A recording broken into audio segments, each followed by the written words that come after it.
మొదటి నుండి 4 వచనాలు చూద్దాం. దేవోక్తి అనగా యాకే కుమారుడైన ఆగూరు పలికిన మాటలు. ఆ మనుషుడు ఇతియేళ్లకును ఉల్కాలకును చెప్పిన మాట. నిశ్చయముగా మనుషులలో నా వంటి పశుప్రాయుడు లేడు, నరులకున్న వివేచన నాకు లేదు. నేను జ్ఞానాభ్యాసము చేసుకున్నవాడను కాను, పరిశుద్ధ దేవుని గూర్చిన జ్ఞానము పొందలేదు. ఆకాశమునకెక్కి మరలా దిగినవాడెవడు? బట్టలో నీళ్లు మూటగట్టిన వాడెవడు? భూమి యొక్క దిక్కులన్నిటినీ స్థాపించిన వాడెవడు?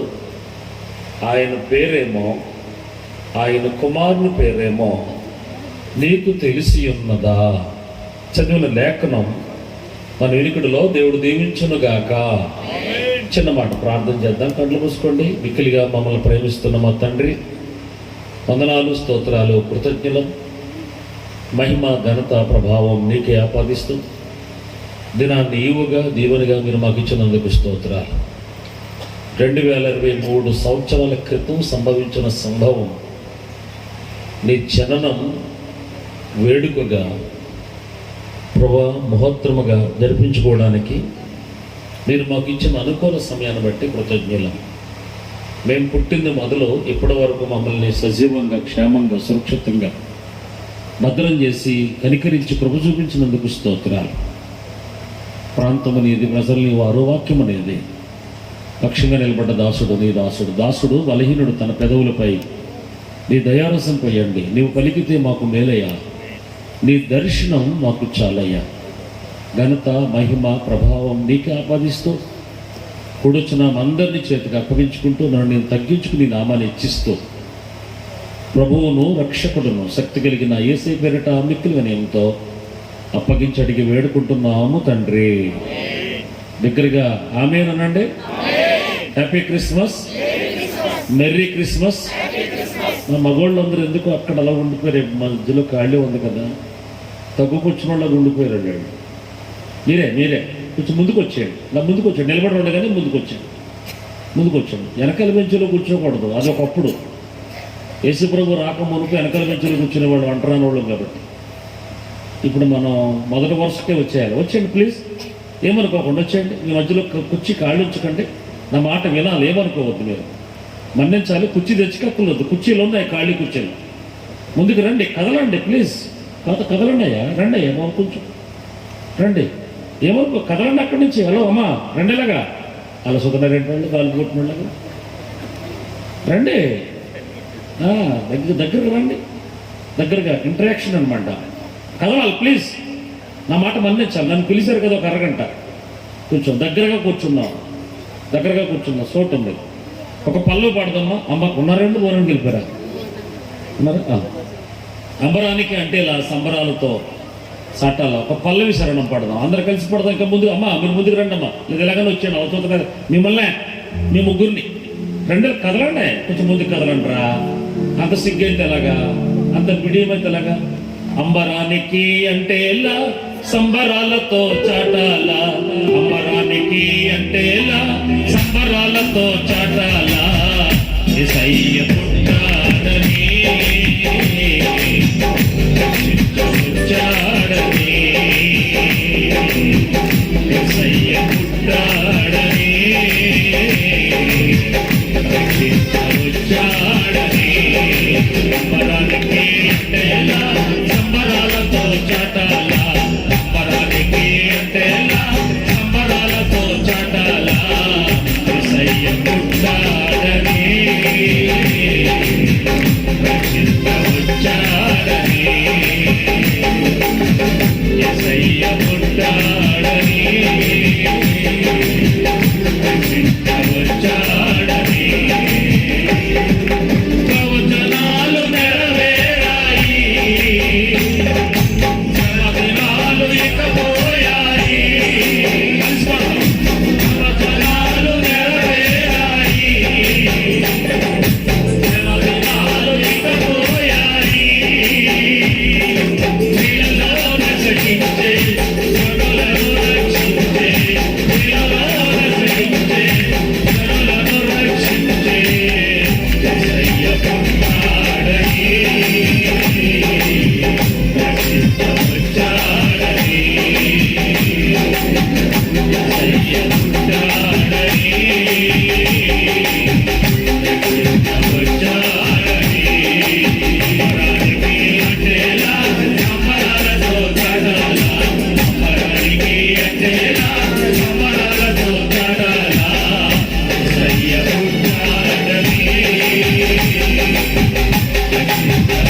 క్రీస్తు నేడు పుట్టెను. మీ అందరికీ క్రిస్మస్ శుభములు కలుగును గాక. కూర్చోండి. కొంచెం నా మోనిటర్ పెంచాలి. ఎక్కడుందో సౌండ్ ఆపరేషన్ ఎక్కడుందో అర్థం కాలేదు నాకు. కొంచెం నా మోనిటర్ పెంచాలి. బాగా కింద పెట్టావు, ఇది పైన పెట్టుంటే బాగుండు. మోనిటర్ పెంచాలి కొంచెం. గుడ్. ఇటు సమయాన్ని మనకిచ్చిన దేవత దేవునికి నేను కృతజ్ఞుణ్ణి. మహిమ ఘనత ప్రభావం దేవునికే చెల్లిస్తూ స్థానిక కాపరి డి రతన్రాజు గారికి నా ప్రత్యేకమైన వందనాలు తెలియజేస్తున్నాను. నన్ను ప్రేమతో ఈ స్థలానికి ఆహ్వానించిన నా సోదరుడు మిత్రుడు తరుణి గారిని బట్టి, కోతుల తరుణి గారిని బట్టి నేను ప్రభువును స్తుతిస్తున్నాను. వారికి నా హృదయపూర్వకమైన వందనాలు. అంతర్వేదికర ప్రాంతీయ పాస్టర్స్ ఫెలోషిప్ నాయకులుగా ఉన్నటువంటి మరి ప్రెసిడెంట్ గారు సుభాకర్ గారిని బట్టి, అలాగే సెక్రటరీ గారు రాజుబాబు గారిని బట్టి, ట్రెజరర్ గారు జానకి రామారావు గారిని బట్టి, కూడొచ్చిన సేవకులందరిని బట్టి నేను ప్రభువుని స్తుతిస్తున్నాను. ప్రభుకి మహిమ కలుగును గాక. అలాగే జంపన రాజుబాబు గారిని చూసి సంతోషిస్తున్నాను. ఎందుకంటే సంపాదించుకోవాలనే మత్తులో నడుస్తున్న రోజుల్లో సంపాదనే ప్రాముఖ్యం అని నడుస్తున్న ఈ దినాల్లో, ఈ భయంకర దినాల్లో మరి తన వంతుగా 9 సంవత్సరాల క్రితమే ఇక్కడ సేవ ప్రారంభించాలని, మందిరం నిర్మించాలని, సేవ నడిపించాలని తపన, ఆరాటం, ఆశ. ఆయన మన మధ్య లేకపోయిన ప్రతి సంవత్సరం జరుగుతున్న కార్యక్రమాలకు అమౌంట్ పంపిస్తూ ప్రోత్సహిస్తున్న ప్రోత్సాహాన్ని బట్టి నేను ప్రభువును స్తుతిస్తున్నాను, అభినందిస్తున్నాను. 450 మంది పైబడి అదులోమ గుహలో దాక్కున్నారు. దావీదు అబస్లోముకు భయపడి తరుముతున్నాడు. అబస్లో తండ్రి బతికుండగానే చంపేసి రాజ్యం పరిపాలించాలని. ఆ సంగతి తెలిగిన దావీదు తను ఎవరికి తెలియకుండా పరారైపోయి అదులోమ గుహలో దాక్కున్నాడు. దాక్కున్నప్పుడు ఆయన అక్కడ ఉన్నాడని తెలుసుకుని అప్పుల్లో, బాధల్లో, కష్టాల్లో ఉన్నవాళ్ళు 450 మంది పైబడి దావీదుని వెతుక్కుంటూ ఆ గుహలో దూరారంట. అసలే దావీదు ఏడుస్తున్నాడు అంటే ఆయనతో పాటు ఇంకొక 450 మంది ఏడుపు కొట్టుళ్ళు ఏకమయ్యారనమాట. అలా ఉంటుండగా ఆ గుహలో ఉన్నారన్న సంగతి బర్జిల్లాయికి తెలిసింది. బర్జిల్లాయి వాళ్ళకి భోజనం సప్లై చేసేవాడు. భోజనం సప్లై చేస్తున్నాడనే సంగతి అబస్లోముకు తెలిస్తే బర్జిల్లాయిని తుక్కు చేసేస్తాడు. నేనంటాను, సోదరులు రాజుబాబు గారు, జంపన రాజుబాబు గారు బర్జిల్లాయి పాత్ర పోషించి సంఘాన్ని ప్రేమించడాన్ని బట్టి నేను ప్రభువుని స్తుతిస్తున్నాను. ఇలాంటి వారు కావాలి సమాజానికి. అంతేకాకుండా ఈ మధ్యకాలంలోనే మొన్న మేము పోయిన నెల 16, 17, 18 తారీఖుల్లో ఒరిస్సాలో ఉన్నాం. ఇంచుమించు ఒక 70-80 వేల రూపాయలు ఖర్చు పెట్టి ఒక 100 దుప్పట్లు 100 సేవలతో పాటు వెళ్ళి సువార్త ప్రకటించి వచ్చాం. అక్కడ ఒక ఇంచుమించు 8 సంఘాలు మేము దర్శించి రావడం జరిగింది. ఆ ప్రాంతంలో కూడా మంచి పరిచర్య జరిగిస్తున్నారు అని, ఇప్పటికీ మంచి మందిరాలు కట్టారని విని నేను ప్రభువుని స్తుతిస్తున్నాను. ఆ భారాన్ని ఏమంటారంటే మిషనరీ భారం. మాట్లాడు కూర్చో, మిమ్మల్నే నిద్రనే తోటోళ్ళు నిద్రడం ఏదో తోటోళ్ళ. ఓకే, ఒకప్పుడు మిషనరీస్ నర్సాపురం వచ్చి, అక్కడ నుండి అంబాజీపేట వచ్చి, అక్కడ నుండి వాడలరే వచ్చి, ఆయా సందర్భాలలో ఆసుపత్రులు, చిల్డ్రన్స్ హోమ్స్, స్కూళ్ళు స్టార్ట్ చేసి తమ ప్రాణాలు, వైట్ హౌస్ అని సాకలపాలెంలో ఒక మిషనరీ తన ప్రాణాన్ని ఇక్కడే విడిచిపెట్టి వెళ్ళిపోయారు. ఒకప్పుడు చరిత్ర అది. మిషనరీస్ వచ్చి మనకు సువార్త చెప్పారు. వందలాది సంవత్సరాల క్రితమే సువార్త మన ప్రాంతానికి వచ్చింది. ఇప్పుడు మేము చేసే ప్రార్థన ఏంటంటే విదేశీయుల నుంచి కాదు మిషనరీస్ రావటం, స్వదేశం నుండి మిషనరీస్ లేవాలి. దేవునికి స్తోత్రం చెప్పండి. అంటే ఇలాంటి జంపా రాజుబాబు గారు లాంటి వాళ్ళు ఈ తరానికి అవసరం. నేను ఆయన పొగడ్డం కాదు, జరిగిస్తున్న పనిని బట్టి నేను ఆయన అభినందిస్తున్నాను. ఈ వేదికలో కలుసుకోవడం చాలా సంతోషదాయకం. 9 సంవత్సరాల తర్వాత వచ్చారంటే నా కోసం వచ్చారేమో. ఇది ఒక మంచి కలయిక. నేను ఎవరినో మీకు తెలియలేదు, తరుణ్ కూడా అలాగా పరిచయం చేయలేదు. మరి నేను ఎవరినో కూడా తెలియాలి కదా. మాది అంబాజీపేట మండలం పోతాయిలంక అనే ప్రాంతంలో నేను ఇంచుమించు 27 సంవత్సరాలుగా పరిచర్య జరిగిస్తున్నాను. 4 చోట్ల నాకు పరిచర్య ఉంది. చక్కటి భార్య, ఏకైక భార్య, 4 పిల్లలను దేవుడిచ్చాడు. అలాగే పెద్ద బాబు కూడా పెళ్లి చేశాం, అల్లుడి గారు. అలాగే దేవుని కృపలో 14 సంవత్సరాల క్రితం united pastor prayer fellowship we are praying for India అనే నినాదంతో ప్రార్థన ఉద్యమాన్ని ప్రారంభించాను. ఇప్పటికీ 49 మండలాల్లో ప్రార్థన టీములు నడుస్తున్నాయి. మండలానికి 15 నుండి 20 మంది. ఈ మధ్యకాలంలోనే నవంబర్లో యంత్రవేదికర ప్రాంతీయ సేవకుల ఫెలోషిప్లో 3 రోజులు సదస్సు పెట్టారు. ఆ సదస్సుకు నన్ను పిలిచారు. 3 రోజులు వాక్యం చెప్పాను. ఇక్కడ ఉండి 3 రేళ్ళు, 6 వర్తమానాలు, 2 రాత్రులు, 2 వర్తమానాలు, 8 వర్తమానాలు చెప్పి వెళ్ళే ముందు నా భారాన్ని ఫెలోషిప్లో పంచుకున్నాను. మీ ప్రాంతంలో కూడా ఒక ప్రార్థన టీమును ప్రారంభిద్దాం అని చెప్పినప్పుడు ఇష్టపడ్డారు. తారీఖు అప్పుడే నిర్ణయించాం. 14వ తారీఖు డిసెంబర్ 14, మొన్నే వారం అవుతుంది ఈ రోడ్డును వెళ్ళి నేను. 14వ తారీఖున ఒక 15 మందితో ప్రార్థన టీం, 49వ టీం ఇక్కడ ప్రారంభించాం. ఆ ప్రార్థనలోకి మిత్రులు తరుణ్ గారు వచ్చి మాతో పాటు ఉదయం 9 గంటల నుండి మధ్యాహ్నం 2 గంటల వరకు ఏకదాటిగా ప్రార్థన చేయగా ప్రార్థనలో మాతో పాటు ఉన్నాడు. భారం కలిగి ప్రార్థన చేశాడు. అప్పుడు మనసు విప్పి, అన్న 19వ తారీఖున ఏమైనా ఖాళీ ఉందా, మాది క్రిస్మస్, మీరు రాగలరా అని అడిగాడు. వాస్తవికంగా బిజీగా ఉండే రోజులు ఇవి. ఈ రోజు ఎందుకు ఖాళీగా కొంచెం పెట్టుకోవడానికి ఇష్టపడ్డానంటే నా 2వ కూతురు పుట్టినరోజు. ఈ రాత్రి కుటుంబంతో కలిసి కాస్త కక్క ముక్క అనుభవిద్దాం, వాళ్ళతో టైం గడుపుదామని టైం అట్టు పెట్టాను. అప్పటికే 2-3 అడిగారు కానీ ఇవ్వలేదు నేను. ఇది తీరా తేలిన ఫలితార్థం ఏంటంటే నా 2వ కూతురు సెకండ్ ఇయర్ డిగ్రీ చదువుతుంది, బీజెడ్సీ. నిన్నటి నుండి వాళ్ళకి థర్డ్ సెమ్ ఎగ్జామ్స్. అమ్మాయి పగలంతా ఇంట్లో లేదు. అది వచ్చేసరికి 7:30 అవుతుంది కాలేజీ నుండి. ఇక టైం మన మీదకి వేస్ట్ చేయడం, వాక్యం చెప్పడానికి ఇస్తే మంచిదని తరుణ్కి అలా టైం ఇచ్చాను అనమాట. కనుక ఈ రాత్రి మీతో ఉండడం చాలా సంతోషంగా ఉంది నాకు. తక్కువ విషయాలు, తక్కువ సంగతులు మీతో చెప్పి నేను ముగిస్తాను. ఈ రాజుల పుంత అనే ప్రాంతంలో జరుగుతున్న ఈ పరిచర్య అద్భుతం, దేవునికి మహిమ.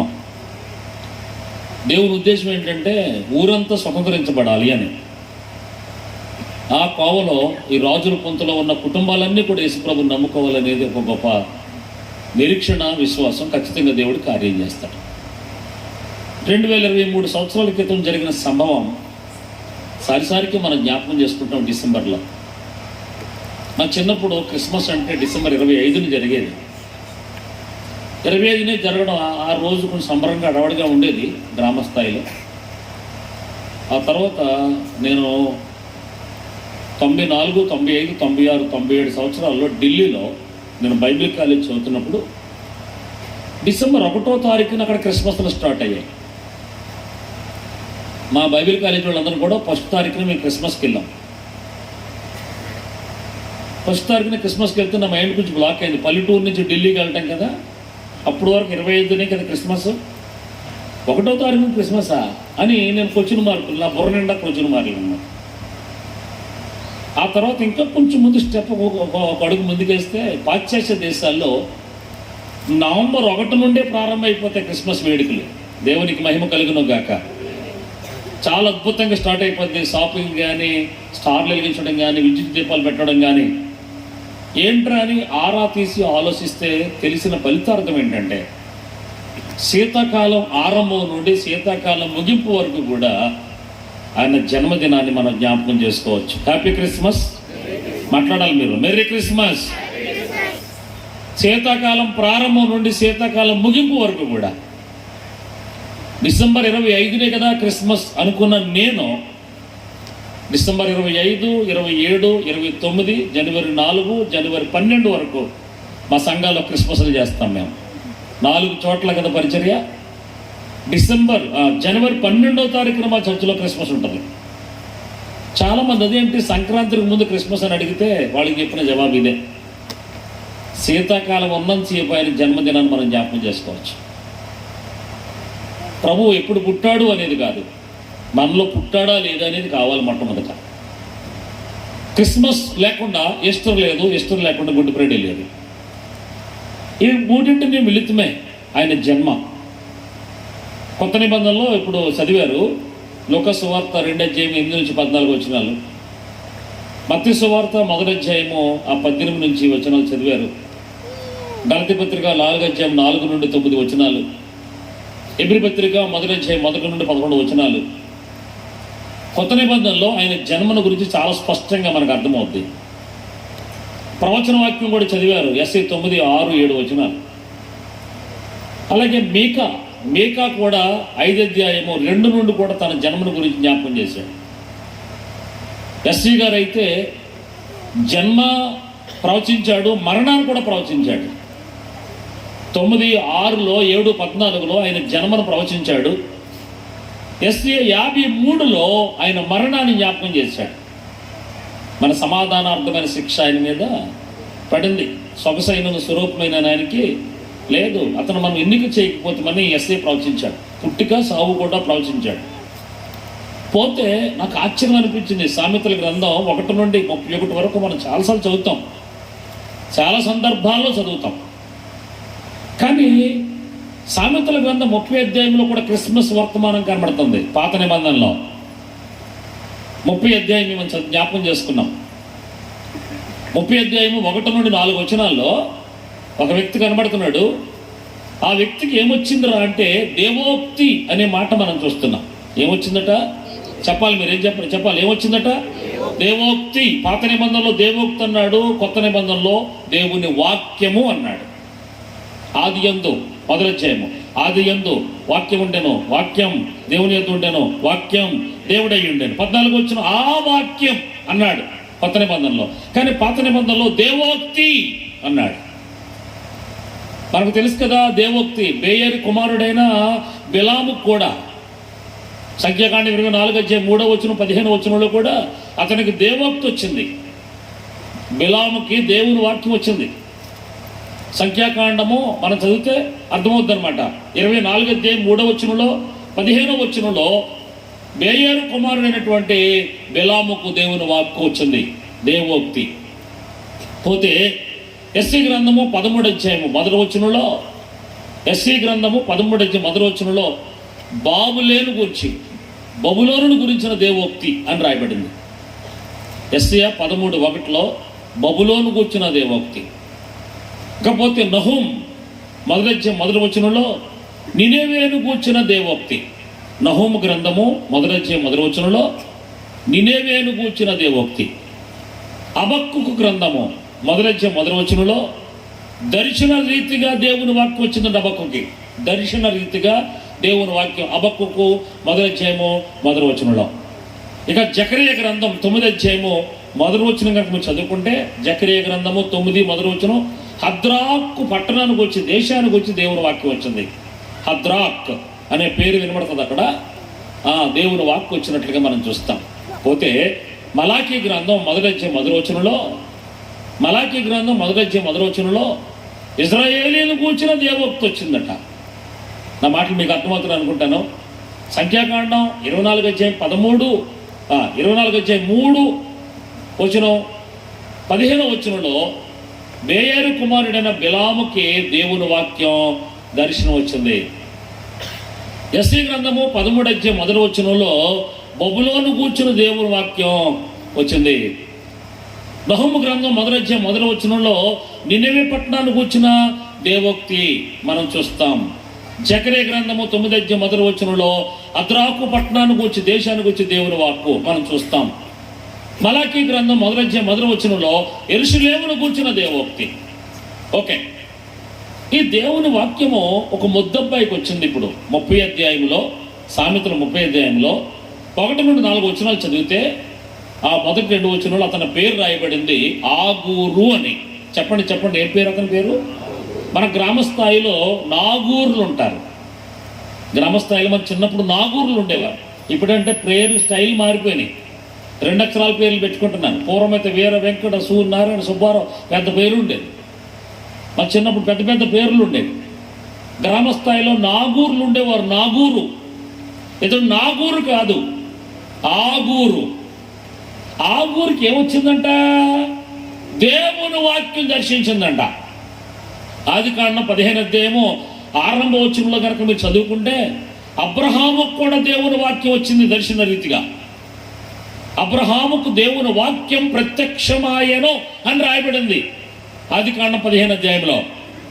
ఇప్పుడు సామెతల 30లో ఆగూరనే ఒక వ్యక్తికి దేవుని వాక్యం దర్శనం వచ్చింది.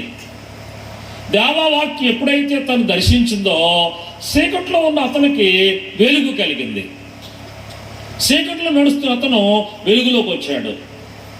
వెలుగులోకి రావడం కాదు, దేవుని వాక్యపు వెలుగులో అతడు బట్టబయలైపోయాడు. తన బ్రతుకును ఒప్పుకుంటున్నాడు. అప్పుడు వరకు ఐ వాజ్ సంథింగ్ స్పెషల్ అనుకున్నవాడు, నా రూటే వేరు, నా రూటే సెపరేట్ అనుకున్నవాడు, నేను ఒక ప్రత్యేకమైన వ్యక్తిని అనుకున్నవాడు, దేవుని వెలుగు రాగానే, దేవుని వాక్యం రాగానే బట్టబయలైపోతున్నాడు. ఏమని బట్టబయలైపోతున్నాడు? 2వ వచనం చదువుతున్నాను, మీకు అర్థమవుతుందన్నమాట. దేవుని వాక్యములో అతడు వెలుగులోకి వచ్చిన తర్వాత 2వ వచనంలో తను ఇలా చెప్పుకుంటున్నాడు, నిశ్చయముగా మనుషులలో నా వంటి పశుప్రాయుడు లేడు. ఒప్పుకుంటున్నాడు. వాక్యం అతను ఒప్పింపజేస్తుంది, వాక్యం అతను దర్శించింది, వాక్యం అతను బట్టబయలు చేస్తుంది, వాక్యం నేనంటాను అతని జీవితంలోనే గొప్ప మార్పుని తీసుకొస్తుంది. ఎందుకో తెలుసా?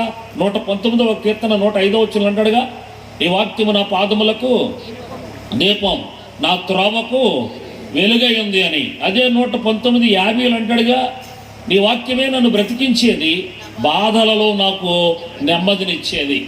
అదే 119వ కీర్తన 11వ వచనం అంటాడు కదా, నీ ఎదుట నేను పాపం చేయకుండానట్లు నా హృదయములో నీ వాక్యమును ఉంచుకున్నానని. 119వ కీర్తన అంతా 1 నుండి 176 వచనాలు మీరు స్టడీ చేస్తే, వింటున్నారా? 119వ కీర్తన 1 నుండి 176 వచనాలు మీరు స్టడీ చేస్తే 24 సార్లు పైబడి వాక్యము వాక్యము వాక్యము వాక్యం అని వస్తుంది. 24 సార్లు పైబడి అదే వాక్యం ఆగూరును దర్శించింది. అదే వాక్యం మనల్ని కూడా ఒకప్పుడు దర్శించింది. ఒకవేళ దర్శించకపోతే ఈ రాత్రి మిమ్మల్ని ఆ వాక్యము దర్శించునోగాక. ఆగూరుని దర్శించినప్పుడు ఆగూరు బట్టబయలైపోయాడు. ఏమని బట్టబయలైపోయాడు తెలుసా? 2వ వచనంలో నిశ్చయముగా మనుషులలో నా వంటి పశుప్రాయుడు అంటే అర్థం ఏంటి? నేను మనిషిలా బ్రతుకుతున్నానే కానీ, మాట్లాడాలి మీరు, నేను మనుషులా బ్రతుకుతున్నానే కానీ, మనిషాకారంతో ఉన్నానే కానీ, ఎదుగో రెచ్చగోక్కో అని నిలబడతా కదా మధ్య, నన్ను రెచ్చగోక్కో, నేను అసలే మాట్లాడాలి మీరు. పోతున్నారా మీరు తిని మీరు తినక. ఇక్కడ తేడా అదే రతనరాజు గారు, ఇక్కడ తేడా అదే. 6:30కే స్టార్ట్ చేసి 8 గంటలకు వాక్యం ఇచ్చి 9:30కు బొవ్వెడితే ఎంత బాగుండో. కానీ పొరపాటు ఎక్కడ జరుగుతుందంటే, వీళ్ళందరూనేమో ఉపవాసాలు ఉన్నారు, మా ఊళ్ళో అందరూనేమో పూర్తిగా అంచేత వినాలా వినొద్దా అన్నట్టు ఉంది. మాట్లాడాలి ప్లీజ్ మాట్లాడాలి మీరు. నన్ను రెచ్చగోక్కో, నేను అసలే కమాన్ జానికి స్పీడ్ అయిపోతున్నాడు. నేను అసలే మంచోడు కాదు, నేను అసలే మనిషిని కాదు. పైకి జానికిలా కనబడుతున్నాను, ధనరాజులా కనబడుతున్నాను, డేవిడ్ రాజులా కనబడుతున్నాను, రత్నరాజులా కనబడుతున్నాను. రత్నరాజు మరుగవుతాడు, ధనరాజు మరుగవుతాడు, మృగం బయటికి. అదనమాట. అంటే మనిషిలా బ్రతుకుతున్న పశువు. అందుకంటాడు నిశ్చయముగా నా వంటి పశుప్రాయుడు లేడు మనుషుల్లో. నేను పశుప్రాయుణ్ణి, నా మాటే వేదం, నేను చెప్పిందే వేదం, నేను నడుస్తున్నది వేదం. చూడండి, దేవుడు నమ్ముకున్న వాళ్ళు రోడ్డుకి అడ్డంగా నిలబడతారు, మేము లోకలో అన్నట్టు గుద్దేలంటే ఒకసారి. కానీ దేవుడు అడ్డం వచ్చేస్తుంటాడు మాకు. దేవుడు చాలాసార్లు అడ్డం వచ్చేసాడండి ఈ 10 సంవత్సరాల కారు డ్రైవింగ్లో. చాలాసార్లు అడ్డం వచ్చేసాడు దేవుడు. లేకపోతే తుక్కు చాలా మంది చంపేద్దాం మేము. ఎందుకంటే ఆర్మ కొడుతున్నా కూడా గేదెలాగా నిలబడతాడు కానీ పక్కకు తప్పుకోడే. గేదె అన్న రైట్ కదా, ఇలాగనే తిప్పుద్ది. అలా కూడా తిప్పడం. బండి మీద ఉంటాడా, బండి మీద కాలు అంతాడా, కాలు ఇంత ఎక్కడతాడు రోడ్డు మీదకే. కారు ఎక్కడ వెళ్ళాలో తెలియదు. అంటే మనిషే కానీ ప్రవర్తనలో మార్పు లేదు. ఆగురు ఒప్పుకుంటున్నాడు. నిశ్చయముగా మనుషులలో నా వంటి పశుప్రాయుడు లేడు. ఈయన బంటాలో ఒక మనిషి ఉన్నాడు, ఆయన పేరు ఆమోసు. ఆమోసు గ్రంథం 7:14 కూడా ఆమోసు కూడా దేవుని వాక్యం వచ్చింది. దేవుని వాక్యం రాగానే ఆమోస్ అంటాడు, హలో అమధ్య, నేను ప్రవక్తను కాను, ప్రవక్త శిష్యుని కాను. నేను ప్రవక్తను కాను, ప్రవక్త శిష్యుని కాను. దేవుని వాక్యం నన్ను దర్శించింది, నన్ను ఇలా చెప్పమన్నాడు, చెప్పడానికి వచ్చానన్నాడు ఆమోసు 7:14. ఆమోసు కూడా పశువులు కాపరి. ఆమోసు ఏనాడు స్కూల్కి వెళ్ళినాడు కాదు, ఆ కోవకు చెందిన వాడే ఆగూరు కూడా. ఆడు ఆమోసు, వీడు ఆగూరు. అది ఆయే, ఇది ఆయే. అభిషేకం వచ్చినలాగా ఉంది, అమితాబ్ వచ్చినలాగా ఉంది. మీద నడుతుంది కదా. ఇతనికి దేవుని వాక్యం వచ్చిందంట. దేవుని వాక్యం రాగానే దర్శనంలో అద్భుతం. నిశ్చయముగా మనుషులలో నా వంటి పశుప్రాయుడు లేడు. రెండో మాట చెప్పుకుంటున్నాడు, నరులకున్న వివేచన నాకు లేదు. వివేచన తెలుగులో వివేచన, ఇంగ్లీష్లో ఇంటలెక్ట్ అంట. ఇంటలెక్ట్. సామెతలు 9:10 అంటాడు, యెహోవా యందు భయభక్తి కలిగి ఉండుటే వివేచనకు మూలమని రాయబడింది. వివేచన కోరుకుంటే రాదు, దేవుడు ఇవ్వాలి మనకి. 1 మనుషుల్లో పశుప్రాయుడు, 2 వివేచన లేనివాడు. మనకి వివేచన ఉంది కాబట్టి కూర్చున్నాం, వినగలుగుతున్నాం. నేను చెప్పగానే మా వాళ్ళందరూ కాస్త ముందుకు రాగలిగారు. వివేచన అర్థం చేసుకునే కెపాసిటీ ఉంది కనుక. ముందుకు జరగండి అంటే ముందుకు వచ్చారు. వివేచన ఉంది కనుక నెమ్మదిగా కూర్చున్నాం, వివేచన ఉంది కనుక. అది ఇంకో చోటకి వెళ్తే, ఇంకో చోట కార్యక్రమాలు అయితే గలిబిలిగా గందరగోళంగా ఉంటుంది. వివేచన అనే పదానికి అర్థం తెలియక. దేవుని వెలుగు ఎప్పుడైతే ఆగురికి వచ్చిందో తను ఒప్పుకుంటున్నాడు పశుప్రాయుణ్ణి, వివేచన లేని వాడిని. 3వ మాట ఏమన్నాడు తెలుసా, నేను జ్ఞానాభ్యాసం చేసుకున్నవాడను కాను. 3వ వచనంలో నేను జ్ఞానాభ్యాసం చేసుకోలేదు అంటే ఏనాడు మా అమ్మ నన్ను అంగనవాడి కూడా పంపలేదు. కనీసం కోడిగుడ్లన్నా వచ్చినాం. మా అమ్మ ఎప్పుడు నన్ను అంగనవాడి కూడా పంపలా. నాకు ఏంటి యాపిల్ అని, బి అంటే బ్యాట్ అని, సి అంటే క్యాట్ అని అసలు తెలియదు. నాకు జ్ఞానాభ్యాసం చేసుకోలేదు. నేను చదువులేని ముద్దబ్బాయిని నేను. మరి జ్ఞానం ఎలా వస్తుంది? సామెతలు 1:7 ఏం చెప్పాడు, యెహోవా యందు భయభక్తి కలిగి ఉండడమే తెలివికి మూలం అంటాడు. అదే సామెతలు 9:10 ఏమంటాడు, యెహోవా యందు భయభక్తి కలిగి ఉండడం తెలివికి, వివేచనకు, జ్ఞానానికి మూలం అంటాడు. హ్యాపీ క్రిస్మస్ చెప్పాలి మీరు. Happy Christmas, merry Christmas. క్రీస్తు నేడు పుట్టాను, దగ్గరగా క్రీస్తు నేడు పుట్టాను. ఒక ముద్దబ్బాయికి దేవుని వాక్యం వచ్చింది. వాక్యం రాగానే తన బ్రతుకు బట్టబయలైపోతుంది, బాగుపడబోతుంది.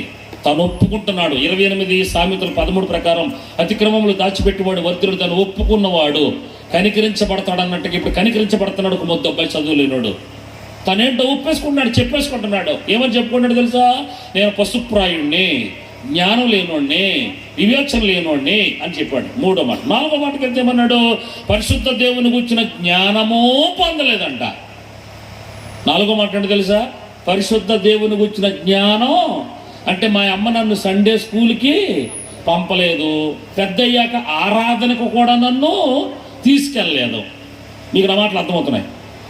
మా అమ్మ ఏ గుడికి దగ్గర ఉన్న అంతర్వేది నరసన్న గుడికి కూడా ఏనాడు తీసుకెళ్ళి దండం పెట్టించిన దాఖలాలు లేవు మా అమ్మ. అంటే అర్థం ఏంటి, పరిశుద్ధ దేవుని గురించి, దేవుడి గురించిన జ్ఞానమే నాకు లేదు. ఏదో బతికేస్తున్నాను అంతే. పశువు బతికేస్తుంది, నేను బతికేస్తున్నాను.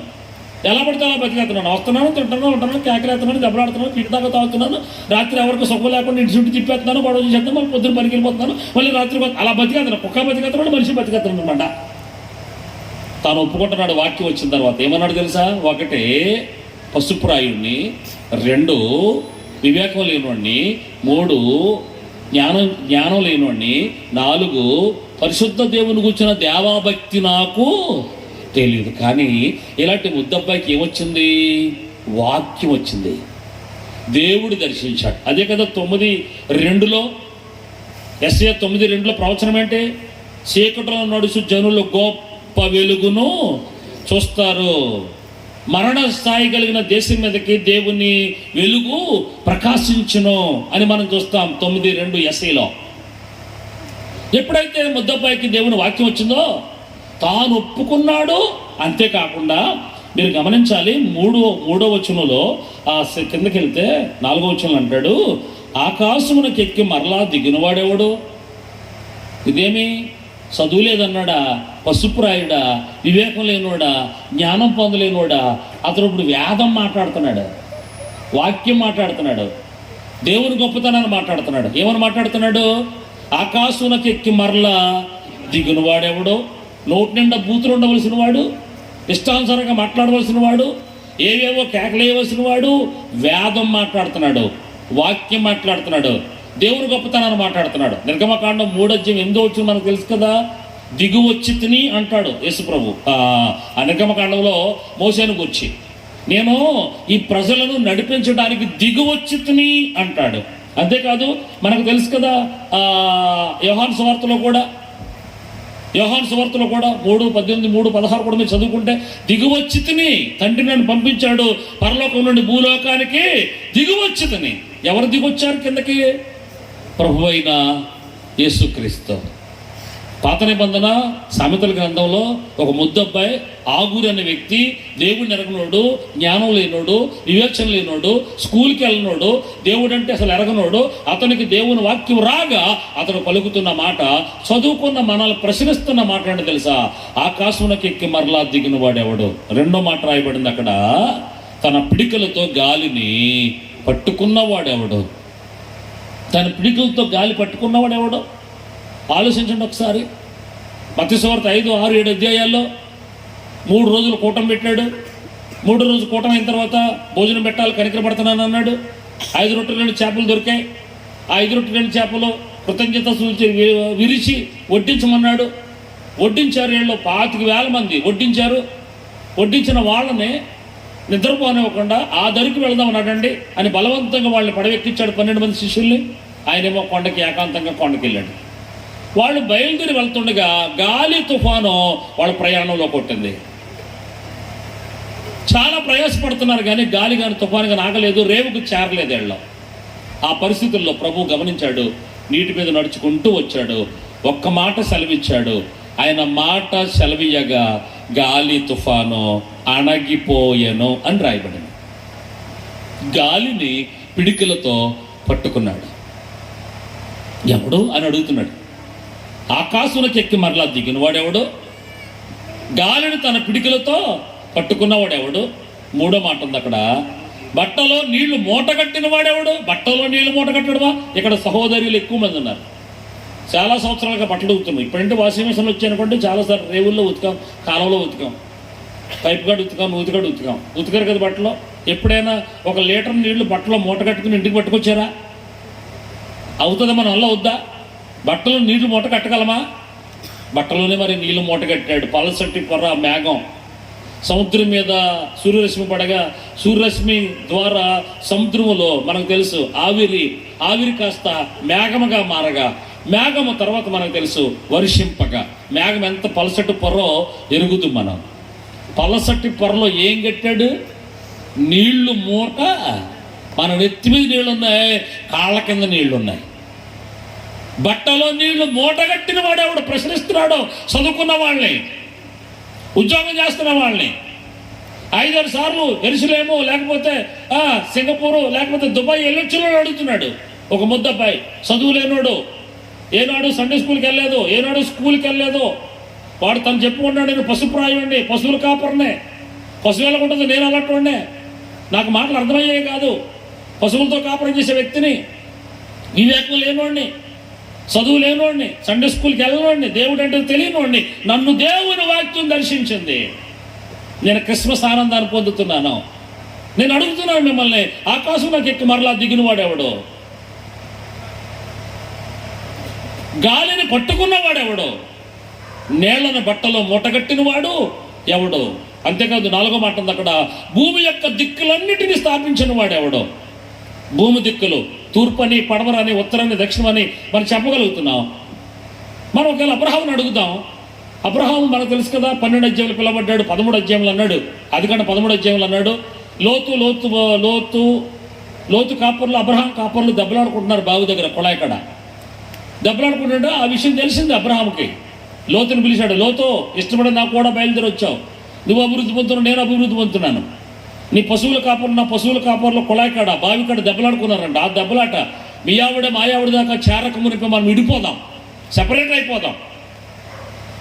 నీ ముందు 4 దిక్కులు పెడుతున్నాను, తూర్పు, పడమర, ఉత్తరం, దక్షిణం. నువ్వే దిక్కుకి వెళ్తావు వెళ్ళు అని చెప్పాడు అబ్రహాము లోతుతో. మనము అబ్రహాం దగ్గరికి వెళ్ళి, అబ్రహాం తూర్పన్నా, పడమరన్నా, ఉత్తరన్నా, దక్షిణన్నా దిక్కులు ఎవడు చెప్పాడు నీకు అని అడిగామనుకోండి, అబ్రహాం ఏమంటాడు తెలుసా? ఆదాం చెప్పాడు అంటాడు. పోనీ ఆదాం దగ్గరికి వెళ్ళి అడిగితే ఆదాం ఏమంటాడు? నాకు దేవుడు చెప్పాడు అంటాడు. ఎక్కడో మాట ఒక ఆగూరు అంటున్నాడు, భూమి యొక్క దిక్కులన్నీ స్థాపించిన వాడు ఎవడో? ఒకటే, వింటున్నారా? నేను ముగిస్తున్నాను. ఒకటే, ఆకాశంలోకి ఎక్కి దిగిన వాడెవడు? గాలిని తన పిడికలతో పట్టుకున్నవాడెవడు? బట్టలో నీళ్లు మూటగట్టిన వాడెవడు? భూమి యొక్క దిక్కులన్నీ స్థాపించిన వాడెవడు? ఆయన పేరేమో, ఆయన కుమారుని పేరేమో నీకు తెలుసా అని అడుగుతున్నాడు. ఆయన పేరు యెహోవా, మనందరికి తెలుసు. మోసే కూడా అలాగన్నాడు కదా, మా మామ మందం వేపుకుంటున్న నన్ను వెళ్ళమంటున్నావు ఐగుప్తుకి, ఐగుప్తీలు బాగా ముదురులు, అక్కడికి వెళ్ళిన తర్వాత వాళ్ళు విడిపించి నడిపించమంటున్నావు. ఇప్పుడు విడిపించి నడిపించాలంటే నేను ఎవరు పంపారని అడుగుతారు. ఇప్పుడు నీ పేరు చెప్పాలి. నీ పేరేంటి అనగా యెహోవా అనగా ఉన్నవాడను అనువాడను, నేను తప్ప వేరొక దేవుడు లేడు, ఉండబాడు, ఉన్నవాడను అనువాడను గొప్పవాడను, వెళ్ళ నేను చూసుకుంటా అన్నాడు. ఇప్పుడు ఆయన పేరు పాత నిబంధనలో 39 పుస్తకాల్లో ఆదికాండం నుండి మలాకి వరకు యెహోవా యెహోవా యెహోవా యెహోవా, తండ్రి అయిన యెహోవా అని చదివాం. ఆ ఊరు అంటున్నాడు, సండే స్కూల్ కూడా వెళ్ళినోడు అంటున్నాడు, ఆయన పేరు నీకు తెలుసా? ఆయన కుమారుని పేరు నీకు తెలుసా అని అడుగుతున్నాడు. ఆయన పేరు యెహోవా, ఆయన కుమారుని పేరు యేసుక్రీస్తు. అదే కదా మత్తయి సువార్త 1:21 చదివారు కదా ఇందాక. ఆయన తన ప్రజలను వారి పాపం నుండి ఆయనే రక్షించిన గనక ఆయనకు యేసు అని పేరు పెట్టబడును. 7:14 యెషయా గ్రంథం 7:14 తాను చూచుకుని మీకు చూపించిన కన్యక గర్భవతి కుమారుని కనెను, అతనికి ఇమ్మానుయేలను పేరు పెట్టబడును. ఇమ్మానుయేలనుగా భాషాంతరమున దేవుడు మనకు తోడై ఉన్నాడు. దేవునికి మహిమ కలుగును గాక. నా మాట మీకు అర్థమవుతున్నాయి. ఒక మొద్దబ్బాయి అడుగుతున్నాడు, ఏమని అడుగుతున్నాడు తెలుసా? ఆయన పేరు మీకు తెలుసా? ఇన్ని సంవత్సరాలుగా క్రిస్మస్కి వస్తున్నారు, భోజనం తింటున్నారు, కవర్లు ఏదో కానుక పెడుతున్నారు, క్యాండిల్ వెలిగించి హ్యాపీ క్రిస్మస్, మెరీ క్రిస్మస్ చెప్తున్నారు. నువ్వు నిజమైన క్రిస్మస్ చేసుకున్నావా? నీ హృదయంలో యేసుప్రభువు చోటు దొరికిందా? నీ హృదయంలో యేసుప్రభువు జన్మించాడా? యేసుప్రభు నీ హృదయంలోకి వచ్చాడా? నీ ఇంట్లోకి వచ్చాడా? నీకు రక్షణ కలిగిందా? నాకు రక్షణ కలిగింది. నేను ప్రభువుని చూశాను, ప్రభు నన్ను దర్శించాడు, వాక్య రీతిగా నన్ను దర్శించాడు. నా చీకటి పోయింది, నా దరిద్రం పోయింది, నా పేదరికం పోయింది. నేను ఈవేళ ప్రభు కొరకు బ్రతకడానికి నిశ్చయించుకున్నాను. ఆకాశంలోకి ఎక్కి మరలా దిగినవాడెవడు? గాలిని పిడికలతో పట్టుకున్నవాడెవడు? బట్టలో నీళ్లు మూటగట్టిన వాడెవడు? భూమి యొక్క దిక్కులన్నీ స్థాపించిన వాడెవడు? ఆయన పేరేమో, ఆయన కుమారుని పేరేమో మీకు తెలుసా అని అడుగుతున్నాడు కదా. యేసు ప్రభు ఈ లోకానికి దిగి వచ్చిన సంఘటన మన మత్తయి నుండి ప్రకటన వరకు జ్ఞాపకం చేసుకుంటున్నాం. కానీ ఆదికాండం 1వ అధ్యాయం మొదటి నుండి ప్రకటన గ్రంథం 22వ అధ్యాయం ఆఖరి వచ్చిన వరకు కూడా ప్రతి వచనములో నా ప్రభు యేసుక్రీస్తు కనబడుతున్నాడు. Happy Christmas, merry Christmas. నేను అంటాను, ఆ ఊరిలో ఎవరు జన్మించారు? ప్రభు అయిన యేసుక్రీస్తు కనబడుతున్నాడు. ప్రవచిస్తున్నాడు అతను. ఆయన కుమారుని పేరు నీకు తెలుసా అని అడుగుతున్నాడు. ఆయన వచ్చేప్పుడే 2023 సంవత్సరాలు అయిపోయింది. నా ప్రభు యేసుక్రీస్తు వచ్చేప్పుడు 2023 సంవత్సరాలు అయిపోయింది.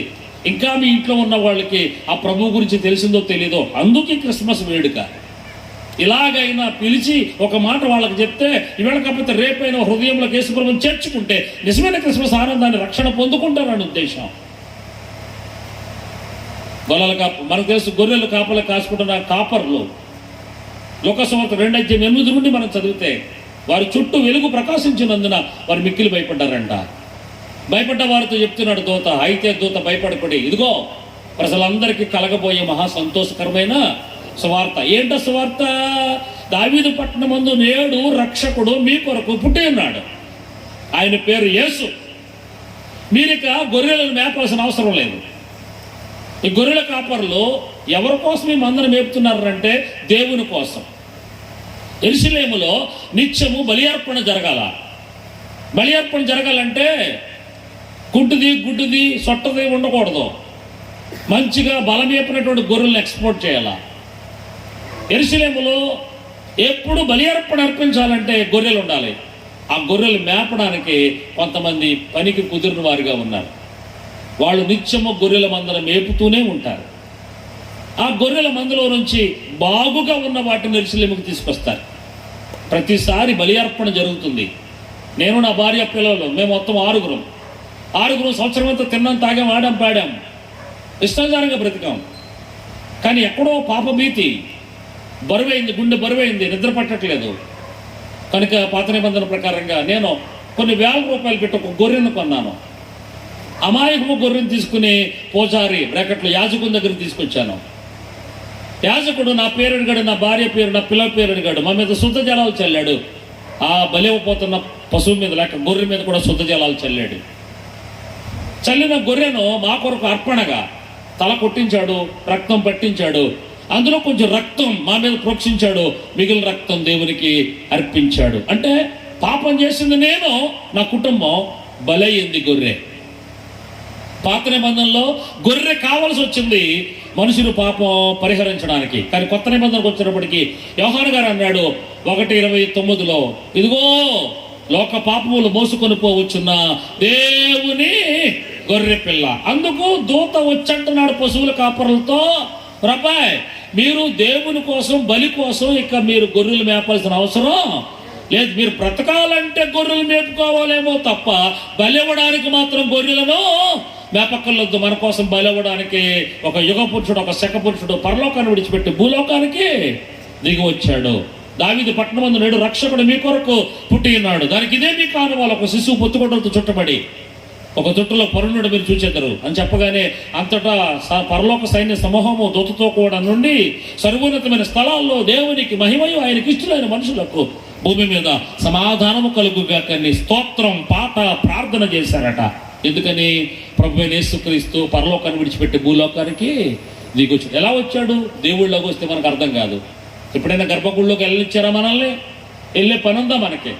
ఒకవేళ పుట్టు క్రైస్తవులు కాకుండా నాకులాగా అన్యులుగా పుట్టి తర్వాత క్రైస్తవులు అయి ఉంటే కనుక ఒక సాంప్రదాయం మనకు తెలుసు. గుడి దగ్గరికి వెళ్ళి గంట కొట్టి ఆ గేట్లోంచే దండం పెట్టుకుని లెంపకాలు వేసుకుని కుంకుమ ఉంటే కనుక బొట్టెట్టుకుని వచ్చేయాలి తప్ప గర్భగుళ్ళకి వెళ్ళే ప్రసక్తి మనకి లేదు. కానీ ఇప్పుడు దేవుడు తెరచించేశాడు. యేసు ప్రభు రావడంతో ఏమైంది మనకు తెలుసు, తెర రెండుగా చిరిగిపోయింది. యేసు ప్రభు వచ్చి ఉండకపోతే ఈ ఆరాధన ఉండదు. అందుకే అడిగింది కదా యోహాను సువార్త 4వ అధ్యాయంలో సమరయ స్త్రీ, అయ్యా ఐగుప్తు నుంచి బయలుదేరి వస్తున్నప్పుడు అస్సూరుకు వచ్చేటప్పటికి మా వాళ్ళు అనుకోకుండా పొరపాటు చేశారు. అక్కడ పొరపాటు చేయటం వల్ల అస్సూరులకు పుట్టాం మేము, అందుకు మమ్మల్ని అంటరాని వాళ్ళుగా చేసే సమర్యులు అన్నారు. మా అందరికీ తండ్రి అబ్రహామే, వాళ్ళు ఆరాధించడానికి యెరూషలేముకి వెళ్తున్నారు, మమ్మల్ని యెరూషలేముకు రానివ్వట్లేదు అంటరాని వాళ్ళు అని. ఎక్కడ ఆరాధించాలి నిన్ను? యోహాను సువార్త 4:24 అమ్మ, దేవుడు ఆత్మ కొరకు ఆయన ఆరాధించేవారు ఆత్మతోనూ సత్యముతోనూ ఆరాధించాలి. అసలు ఆ క్రిస్మస్ అంటే ఏంటి? క్రైస్ట్ మాస్, క్రీస్తుని ఆరాధించుట. క్రీస్తుని ఆరాధించబద్దులమై ఉన్నాం. చాలా చోట్ల చూస్తున్నాం క్రీస్తుకు చోటు లేకుండా డ్యాన్సులకి, ఆడావడి, హంగామా, బాబా చూడాలి బాబా. ఇంకా నైవేళ నాకు మైక్ ఇస్తూ కొన్ని నిమిషాలు చెప్పండి అని అనలా. కొన్ని చోట్ల అయితే పావుగంట చెప్పండి. మా ఊళ్ళు చాలా బ్యాచీలు ఉన్నాయి, 3:30 దాకా సాగుద్దంట ఈ బజారు. దానికోసం అంటే ఇంత డబ్బులు ఖర్చు పెట్టడం అంట. నేనంటాను పిల్లరా, డ్యాన్సులు వేయటం వల్ల ప్రభుని ఎవరికైనా పరిచయం చేయగలమా?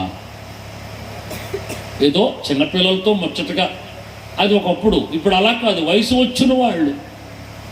నన్ను క్షమించాలి. అసలు క్రిస్మస్ అంటే ఏంటి? క్రీస్తును కలిగి మనం ఆరాధించడం. ఇది మనకు తెలుసు. సుంకమ గుర్తుదారుడు, తన పేరు జక్కయ్య. పన్ను వసూలు చేసేవాడు. ₹1 వసూలు చేయాలి, కానీ ₹5 వసూలు చేసేవాడు. ₹4 తన జోబులు వేసుకునేవాడు, ₹1 గవర్నమెంట్కి కట్టేవాడు. రోజులు గడుస్తున్నాయి. చాలా డబ్బు గడించాడు. ఒకరోజు రానే వచ్చింది. పాప భీతి అతను బాధపడుతుంది. యేసు ఎవరో చూడాలనుకున్నాడు. ఎందుకో తెలుసా? నజరేతు వాడు, వడ్లవాని కొడుకు, యోసేపు మరియమ్మల కొడుకు, నీటి మీద నడిచాడట, నీళ్లు ద్రాక్షరసంగా మార్చాడట, 5 రొట్టెలు 2 చేపలు 25,000 మంది పంచిపెట్టాడట, చనిపోయిన వారిని లేపాడట. టా అనే మాట జక్కయ్య చెవిలో పడిందట. జక్కయ్యకి ఆశ కలిగింది, ఆయన ఎవరో చూడాలని.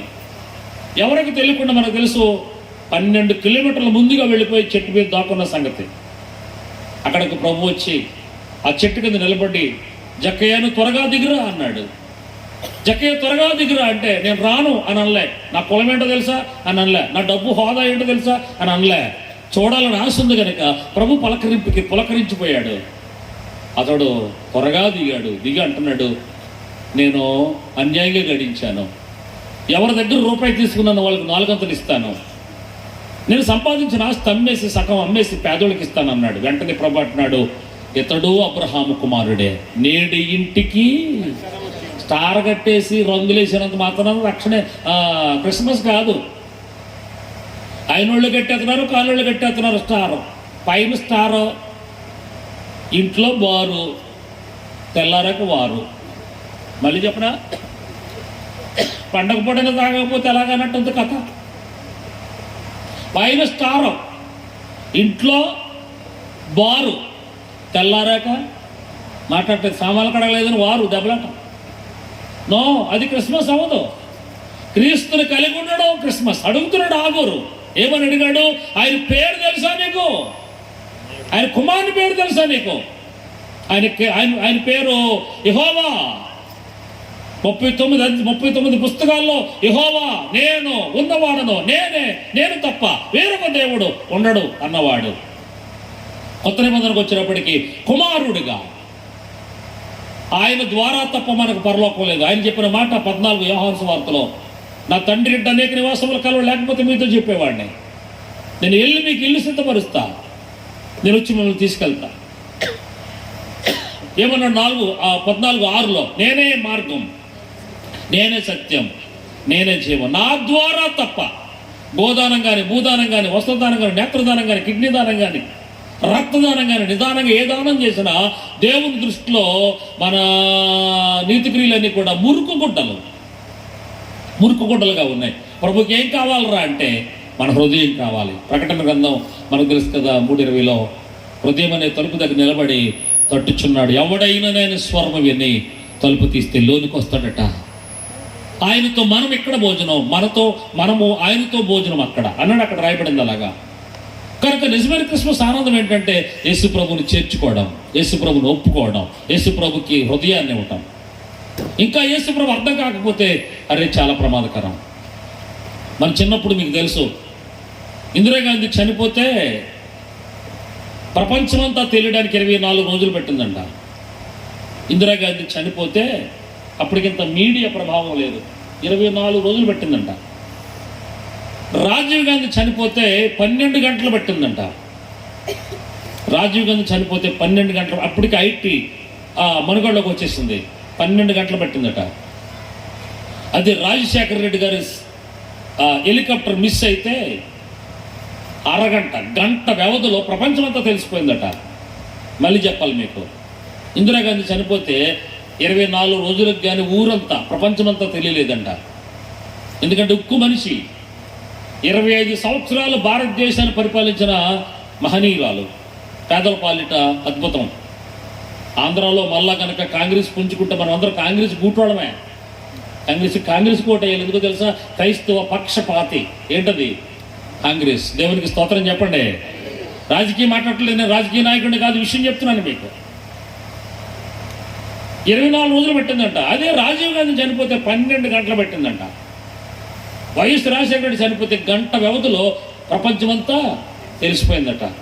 సోద్యం ఏంటో చెప్పనా, సిగ్గేంటో చెప్పనా, యేసు ప్రభు మన కొరకు చనిపోయి 2023 సంవత్సరాలు అయ్యింది. ఇంకా మీ ఇంట్లో కొంతమందికి ఆయన మరణం కానీ, ఆయన పుట్టుక కానీ, ఆయన సిలువ కానీ ఇంకా మన ఇంట్లో కొంతమందికి, మన గ్రామంలో కొంతమందికి, మన వీధిలో కొంతమందికి తెలియలేదు. మరి కారణం ఎవరో తెలియకపోవడానికి చెప్పేవారు లేకపోతే ఎలాగా? ఎక్కడి నుంచో వచ్చాడు, 10 రోజులు అంత పెట్టుకున్నాడట, వెంటనే బయలుదేరి ఒరిసి వెళ్ళిపోతాం. అంత అవసరమా అంటే అవసరమే. కారణం చెప్పన, పౌలు అన్నాడు, సువార్త ప్రకటించకపోతే నాకు శ్రమ. సువార్త ప్రకటించకపోతే శ్రమ. అదే పౌలు ఏమన్నాడు తెలుసా? తిమోతికి రాస్తూ 2వ పత్రిక అద్భుతమైన మాట వాడాడు తిమోతితో పౌలు. చదువుతున్న మాట, తిమోతికి రాస్తున్న 2వ పత్రిక 4:17 చదువుతున్నాను. 4:17 తిమోతి 2వ పత్రిక 4:17. అయితే నా ద్వారా సువార్త సంపూర్ణంగా ప్రకటించబడ నిమిత్తమును, అయితే నా ద్వారా సువార్త పూర్ణముగా ప్రకటించబడ నిమిత్తమును అన్యజనులందరూ దాన్ని విని నిమిత్తమును ప్రభు నా ప్రక్కన నిలిచి నన్ను బలపరిచను గనుక నేను సింహముల నోట నుండి. పాస్టర్ గారి బాధ్యతే కాదు సువార్త చెప్పడం, సంఘ బాధ్యత కూడా. కూడి వచ్చిన మనందరూ బాధ్యత. ఇక్కడ యవనస్తులు ఎక్కువ మంది కనబడుతున్నారు. నీ రూమ్మేట్కి యేసుప్రభు గురించి చెప్పావా? నీ క్లాస్మేట్కి యేసుప్రభు గురించి చెప్పావా? నీ బెంచ్ మెట్కి యేసుప్రభు గురించి చెప్పావా? ఆటో మీద వెళ్తున్నావో, బస్సు మీద వెళ్తున్నావో, ఆటో మెట్ ఉంటారో, బస్సు మెట్ ఉంటారు, భోజనం మెట్ ఉంటారు, లైబ్రరీ మెట్స్ ఉంటారు. ఉండరా అండి? కాలేజీలో బెంచీలో 4 కూర్చుంటారా? ఈ 4 కలిపి బస్సు ఎక్కరండి. బస్సు మెట్ వేరుగా ఉంటారు. ఈ 4 కలిపి భోజనం చేయరండి. భోజనం కూడా ఫ్రెండ్స్ వేరుగా ఉంటారు. ఈ 4 కలిసి లైబ్రరీకి వెళ్తారండి. లైబ్రరీలో వేరే ఫ్రెండ్స్ ఉంటారండి.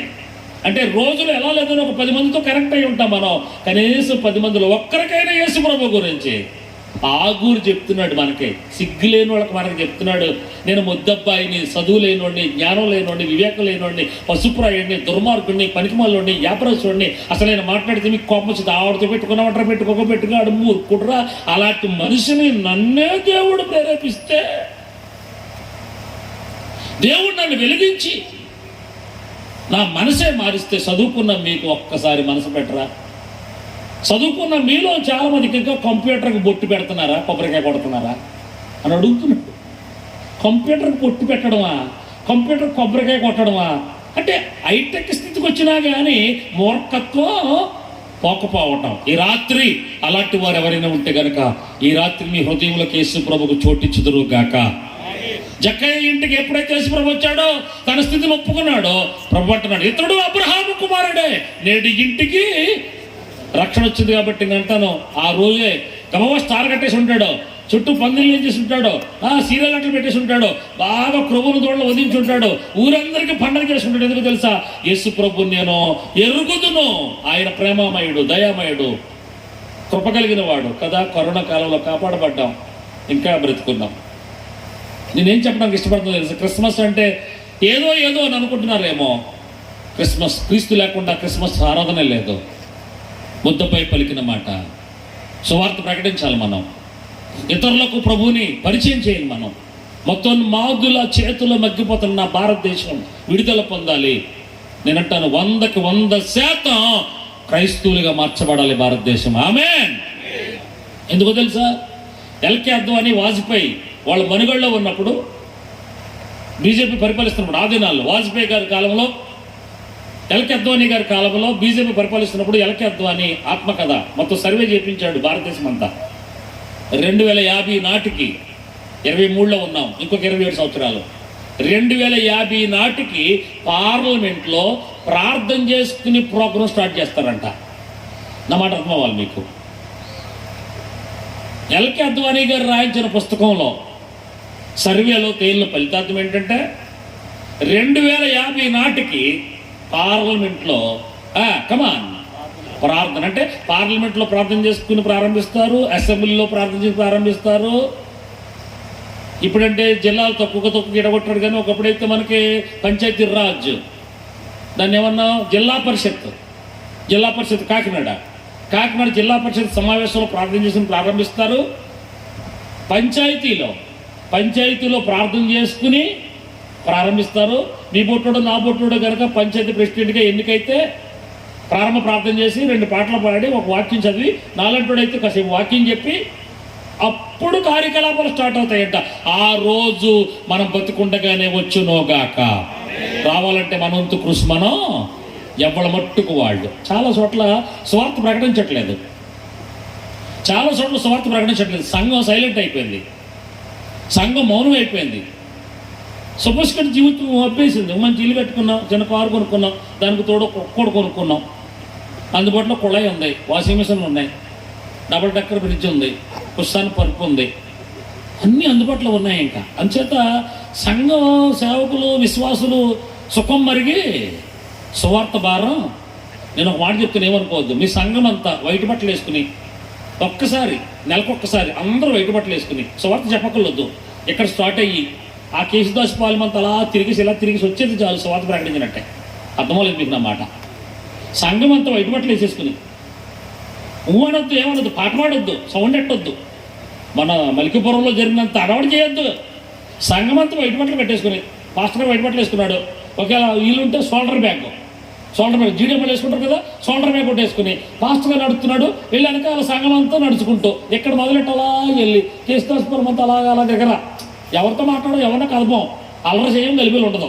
అలాగే ఇలా తిరిగి వచ్చేసి వాళ్ళ చచ్చుకొచ్చి చిన్న మాట ప్రార్థన ఎవరింటికి వెళ్ళిపోతే సంఘం సువార్త ప్రకటించినట్టే. 2024లో ప్రారంభిద్దుముగాక. అలా సుతనారెడ్డి బాబోయ్ అన్నట్టు ఎవడు చెప్తాడు సువార్త? నువ్వు నమ్మిన దేవుని గురించి ఎవడు చెప్తాడు? నేను చెప్పకపోతే ఎలాగా, నువ్వు చెప్పకపోతే ఎలాగా, ఆ బాధ్యత లేకపోతే ఎలాగా? భార్య బిడ్డలు తనుభవం చూసినాడు, రేపొద్దున వరుసకి వెళ్ళవలసిన పని ఏంటి? ఇంచుమించు 10 గంటల ప్రయాణం చేయాలి ఇక్కడి నుంచి. అయితే 10 గంటల ప్రయాణం చేయాలి. పొద్దున్న 4 గంటలు లెగిస్తే మధ్యాహ్నం 1 గంటగా అక్కడికి చేరం. నాకు తెలుసు, కారులో వెళ్తే. ఎందుకు ఈ ప్రయాస? నయానో భయానో కక్షత మిశ్చేతనో మనం తెలుసుకున్న యేసు ప్రభుని ఇతరులకు పరిచయం చేయడం, అదే క్రిస్మస్. క్రిస్మస్ అంటే బాగా వండుకుని తిని అంత మంచి బట్టలు కట్టుకొచ్చినా మిగిలినది గ్లాసుల్లో పెట్టుకుని జిప్పు తీసి బ్యాగులో పెట్టుకుని జాగ్రత్తగా ఇంటికి పట్టుకెళ్తామని కాదు క్రిస్మస్ అంటే. ఎవరు బాబా అనకండి, అంత మంచి బట్టలు కట్టుకుంటే సిగ్గేదో, గ్లాసులో పెడుతున్నావు బూరు, గ్లాసులో పెట్టి బ్యాగ్ ఇప్పి అందులో పెడుతున్నావా, అదే వీడియో తింటున్నాడా? సిగ్గేట్లేదా? క్రిస్మస్ అంటే బొవ్వేనా, బూరేనా? ఆరాధన, ఇతరులకు చెప్పడం, ఇతరులకు ప్రభు ప్రేమను పంచడం. మిషనరీస్ ఎందుకు వచ్చారు మన ప్రాంతం? ఎందుకు వచ్చి తమ ప్రాణం త్యాగం చేసుకున్నారు? మా అంబాజీపేటలో లేజర్ అమ్మ, రైట్ మిస్ అమ్మ, రూబెన్ పాల్స్ అమ్మ, ఎందుకు వచ్చారు వాళ్ళు మా ప్రాంతానికి? వాళ్ళు ప్రయాసపడ్డారు, పెళ్లిళ్ళు చేసుకోకుండా యేసు ప్రభు కొరకు త్యాగం అయిపోయారు. వాళ్ళు కోట్ల రూపాయల ఆస్తిని గడించారు. అక్కడ 26 సంఘాలు స్థాపించారు. మా అంబాజీపేట వీళ్ళలో 26 సంఘాలు స్థాపించారు. వాళ్ళు ఆడోళ్ళు, మగోళ్ళు కాదు. దేవుడు ప్రేరేపించాడు వాళ్ళని, లేకపోతే ఈవేళ మన ప్రాంతం స్వార్థీకరణ అయ్యేది కాదు. నేను ముగిస్తున్నాను. ఒక ముద్దబ్బాయికి వాక్యం వచ్చింది, దేవోక్తి ఆగుని దర్శించింది, తన బ్రతుకు బట్టబయలైపోయింది. నిశ్చయముగా మనుషులలో నా వంటి పసుపురాయుడు లేడు, నరులకున్న వివేకం నాకు లేదు, జ్ఞానాభ్యాసం చేసుకోలేదు, పరిశుద్ధ దేవుని గురించిన జ్ఞానం పొందలేదు. కానీ దేవుని వాక్యం వచ్చిన తర్వాత నాకు అర్థమయ్యింది దేవుడు ఉన్నాడని, నాకు అర్థమైంది దేవుడు గొప్పోడని, నాకు అర్థమైంది దేవుడు వెలుగై ఉన్నాడని, నాకు అర్థమైంది దేవుడు మహిమై ఉన్నాడని, నాకు అర్థమైంది దేవుడు ఎలాంటివాడైనా మార్చేయగలడని. నా దేవుడే నన్ను పలికిస్తున్నాడు, దేవుడే నాతో మాట్లాడుతున్నాడు. ఆకాశంలోకి ఎక్కి మరలా దిగిన వాడెవడో, తన పిడికలతో గాలిని పట్టుకున్న వాడెవడో, బట్టలు మూటగట్టిన వాడెవడో, భూమి దిక్కులన్నింటినీ స్థాపించిన వాడెవడో, ఆయన పేరు మీకు తెలుసా? నేను తెలుసుకున్నాను. ఇంకా మీరు తెలుసుకోకపోతే ఈ రాత్రి ఇదే మంచి అనుకూల సమయం. 2-3 ఎబ్రీ పత్రిక. ఇంత గొప్ప రక్షణ నిర్లక్ష్యం చేస్తే ఎలా తప్పించుకుంటావు? నిజమైన క్రిస్మస్ ఆనందాన్ని అనుభవిద్దాం, ప్రభుకు చోటిద్దాం, ఆరాధన చేద్దాం. సమయమందు అసమయమందు కూడా ఆయన గురించి ఇతరులకు తెలియచేద్దాం. ఎక్కడుంటే అక్కడ యేసు ప్రభు గురించి 2 మాటలు, నాకులా గంట సేపు ప్రసంగం చేయక్కర్లేదు, 2 మాటలు చెప్పగలిగితే ఆ మనిషి రక్షించబడితే, ఆ మనుషుడు రక్షించబడితే, ఆ కుటుంబం రక్షించబడితే. ఎందుకు రాజబాబు గారి యొక్క ప్రయత్నం ఇక్కడ ఈ ప్రాంతంలో మందిరం కట్టాలని, ఒక సేవకుడు ఉండాలని, నడిపించాలని, ఈ కుటుంబాలన్నీ మార్చబడాలి. ఎందుకు ఈ తృష్ణ, ఎందుకు ఈ ఆశ? ఎందుకంటే 19:10 లోకసువార్త నశించిన దానిని వెతికి రక్షించడానికి మనిషి కుమారుడిగా దేవుడిగా వస్తే మనకు అర్థం కాదని. ఫిలిప్పీ పత్రిక 2వ అధ్యాయము మనకు తెలుసు, 1-7 వచనాల ప్రకారంగా మనిషి పోలికలో పుట్టి దాసుని స్వరూపం ధరించుకుని రిక్తునిగా శిలువ మరణం పొందినంతగా విధేయత చూపున వాడే తనను తాను తగ్గించుకున్నాడు. 5-7 ఎబ్రీ పత్రిక శరీరధారి అయిన దినములలో మహారోదనముతోనూ కన్నీళ్లతో గడిపాడు. ఆ ప్రభు నీ కొరకు నా కొరకు చేతులు చాపుతున్నాడు. మత్తయి సువార్త 11:28 ప్రకారం ప్రయాసపడి భారం మోసుకుంటున్న సమస్త జనులారా నా యొద్దకు రండి, నేను మీకు విశ్రాంతినిస్తానంటున్నాడు. ఆ ప్రభుని ఒకళ్ళు ఇంకా అంగీకరించకపోతే ఈ రాత్రి మీరు ఆయనకు చోటు ఇవ్వండి, నిజమైన క్రిస్మస్ ఆనందాన్ని అనుభవించండి. అంగీకరించి నిర్లక్ష్యంగా ఉన్నారా? జాగ్రత్త, ఉజ్జీవపరచబడండి. సమయం సమీపిస్తుంది. ఈ దినాలు పెట్టిన పేర్లు మనకు తెలుసు. ఆమోస్ 5:13 అంటాడు, ఇది చెడు కాలం అన్నాడు. ఏ కాలం అండి ఇది? చెడు కాలం. చెడు కాలం నిజంగా చెడు కాలమే కదా. కరోనా పాఠం నేర్పింది కదా, మన తుఫాను పాఠం నేర్పింది కదా. గట్టిగా కుదిపెడితే మన తుఫానికి 5-6 తారీఖుల్లో తుఫాను ఆ కుదుపు గట్టిగా కుదిపెడితే ఈ క్రిస్మస్లో లేవు. కానీ దేవుడు ఎందుకో మనల్ని కనికరించాడు, ఒక అవకాశం మనకి ఇచ్చాడు. ఏమన్నాడు? తిమోతికి రాస్తూ 2వ పత్రిక 3వ అధ్యాయంలో, అంచె దినములలో అపాయకరమైన కాలములు వచ్చిన తెలుసుకోమన్నాడు. ఏ కాలాల్లో ఉన్నాం మనం? అపాయకరమైన కాలాల్లో ఉన్నాం. ఎఫెసీ పత్రిక 5:15 కూడా చెప్పాడు, దినములు చెడ్డవి కనుక మీరు సమయమును పోనీయక సద్వినియోగం చేసుకోవచ్చు, అజ్ఞానుల వల్లే కాక జ్ఞానుల వల్లే నడుచుకున్నట్లు జాగ్రత్తగా మీ భక్తి జీవితాన్ని జాగ్రత్తగా చూసుకోండి అని. ప్రియా దేశమిత్రులారా, నిర్లక్ష్యం చేయకండి. నమ్ముకున్నారా? రక్షించబడ్డారా? సంఘంలో చేర్చబడ్డారా? బోధ, సహవాసం, రొట్టించడం, ప్రార్థనలు ఎడతెక్క పాల్గొంటున్నారా? గుడ్, ఉజ్జీవపరచబడండి. ఇంకా ప్రభు నమ్ముకోలేదా? ఈ రాత్రి ఒక అవకాశం దేవుడు మీకు నాకు ఇస్తున్నాడు. రేపేమవుద్దో మనకు తెలియదు. యాకోబు అంటాడు, నేడైనా రేపైనా ఒక్కొక్క పట్టణానికి వెళ్ళి వ్యాపారం చేసే లాభం సంపాదించుకుందామని చెప్పుకునే వారులారా, రేపేం సంభవించునో మనకి తెలియదు. మీ జీవం కాపాడు. ఇంతలో కనబడి అంతలో మాయమయ్యే ఆవిరి లాంటి బ్రతుకు మంది. కనుక ఈ క్రిస్మస్లో 2023 డిసెంబర్ 19కి వచ్చేసాము. అప్పుడే రోజులు ఇట్టే గడిచిపోతున్నాయి. మరొక సంవత్సరాన్ని మనం చూడాలంటే ఉజ్జీవపరచబడదాం. నిర్జీవ స్థితి నుండి ఉజ్జీవానికి వద్దాం. ఇంకా రక్షణ లేకపోతే యేసుప్రభుని రక్షణగా అంగీకరిద్దాం. అలా తెలుసుకున్న మనము అద్భుతం కదా అది. అనుచుగొల్లా ఒకరికొకరు ఆనవాలు చెప్పుకొనుచో, అనుచుగొల్ల ఒకరికొకరు ఆనవాలు చెప్పుకొనుచో, నన్ను మతించే కడకు క్రీస్తున్ అందరికి నే గెల్పినారు, రక్షకుండు దయించినాడు. మన కొరకు పరమా రక్షకుండు దయించినాడు, రక్షకుండు దయించినాడు. రారగొల్లా బోయోలారా, రక్షకుండు దయించినాడు. రారగొల్లా బోయోలారా, తక్షణమున బోయి మనని వీక్షణ ఫలమొందుదాము, రక్షకుండు దయించినాడు. మన కొరకు పరమా రక్షకుండు దయించినాడు. Happy Christmas, merry Christmas, happy Christmas, happy merry Christmas. క్రీస్తు నేడు పుట్టెను, క్రీస్తు నేడు పుట్టెను, క్రీస్తు